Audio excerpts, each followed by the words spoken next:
quickly, Mark Halperin, could you also tell us the difference between what people saw in Rudy Giuliani on the campaign trail versus the private? Another just fascinating story. And again, I just want to reinforce, yes, this book is about politics in the sense that we write about presidential candidates and their spouses, but our goal was to write about the personalities, as John said before, the high human drama of this campaign. We joked all the time that we knew we had an interesting set of characters here, that when you're writing about a presidential campaign, and Rudy Giuliani is the 7th most interesting candidate, there's a lot going on.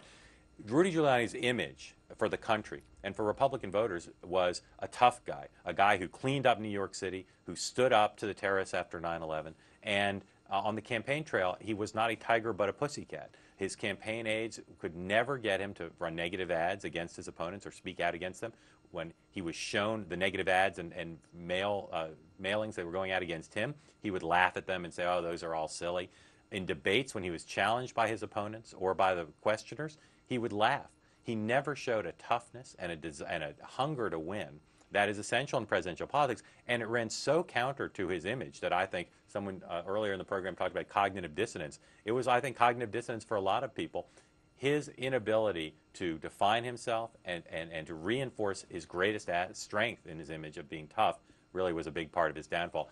The person who knew him best in this whole drama was John McCain. They had been friends since back when Giuliani was still mayor. And when McCain started to fall, and the question was, well, who was going to rise up?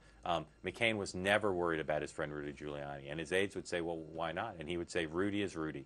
And by that he meant he knew Giuliani well enough to know that the things required to get the Republican nomination were just not inside of him. Mark Halperin, John Heilemann, authors of Game Change. Thank you both. Thank you.